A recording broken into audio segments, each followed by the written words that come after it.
বিধানসভা ভোটের ফল প্রকাশের পর থেকে বেপাত্তা কেশপুর ব্লকের জগন্নাথপুর গ্রাম পঞ্চায়েতের প্রধান। 2 মাস ধরে তালা ঝুলছে পঞ্চায়েত প্রধানের অফিসে। প্রধান না থাকায় থমকে পঞ্চায়েতের বিভিন্ন কাজ। দিনের পর দিন অফিসে এসে ফিরে যেতে হচ্ছে সাধারণ মানুষকে।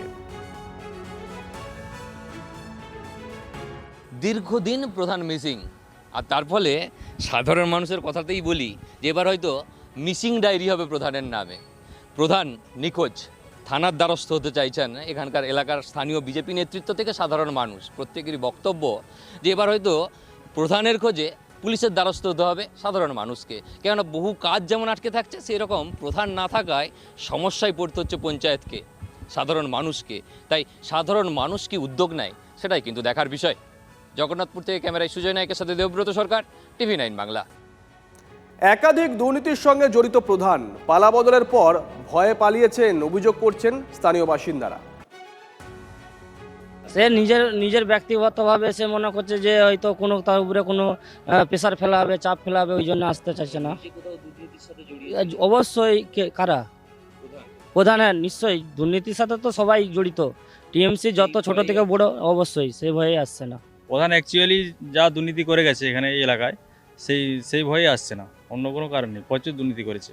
আপনারা তো সাধারণ মানুষ। সাধারণ মানুষ। মানে প্রধান না থাকার ফলে তো সমস্যা হচ্ছে কাজের জন্য। এখানে যে পঞ্চায়েত অফিসের যা কাজ, সে কাজগুলো হচ্ছে না। ঠিক আছে, হ্যাঁ, থমকে যাচ্ছে। আমরা চাই তো প্রধানকে এখন প্রত্যেক করে আমরা নতুন প্রধান নিয়োগ করলে আমাদের সব থেকে ভালো হয়। আর ঠিক এই অবস্থায় থানায় নিখোঁজ ডায়েরি করতে চলেছেন এলাকার মানুষ আর বিজেপি কর্মীরা।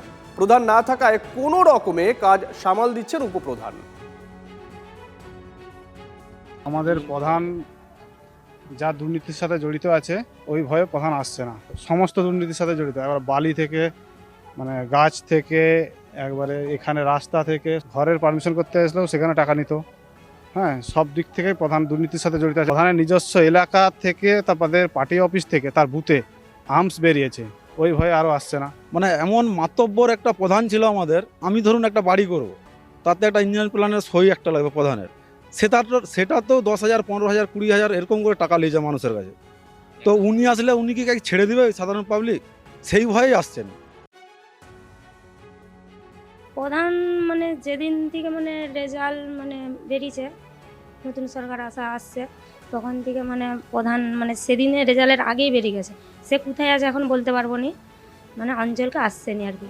হয়তো অন্য কিছু দুর্নীতিও থাকতে পারে, কোনো কারণের জন্য আসেনি। আর আমাকে মানে নতুন সরকার আসার পরে, বিজেপি সরকার আসার পরে আমাকে আমার মানে তারাই নিয়ে এসে বসিয়েছে। তারা যেই টাইমে আসতে বলে আমি আসি, যাই, রোজেরই আসি। সাধারণ মানুষ মিসিং ডায়েরি করলে পুলিশ কোমরে দড়ি বেঁধে নিয়ে আসবে, হুঁশিয়ারি পঞ্চায়েত মন্ত্রী দিলীপ ঘোষের। করা উচিত। 2000 প্রধানকে খুঁজে পাওয়া যাচ্ছে না। কেউ বাড়িতে চুপ করে শুয়ে আছে, কেউ পালিয়েছে, পালিয়ে গিয়ে কেউ বাঁচবে না। মানুষ ডায়েরি করবে আর পুলিশ গিয়ে কোমরে দড়ি বাঁধবে, টানতে টানতে নিয়ে আসবে। মানুষের ভোট জোর করে নিয়েছেন আপনারা, আর মানুষকে পরিষেবা দেবেন না। একটা সার্টিফিকেটের জন্য 4 মাস ঘুরছে লোকেরা, এটা সব বরদাস্ত করা হবে না। মার খাওয়ার ডিমের ভয়ে কি আসছে না? ডিম এখন ওরা তো ইঁট পড়বে, ইঁট না পড়ে তার জন্য ডিম খেয়ে শান্ত থাকুন।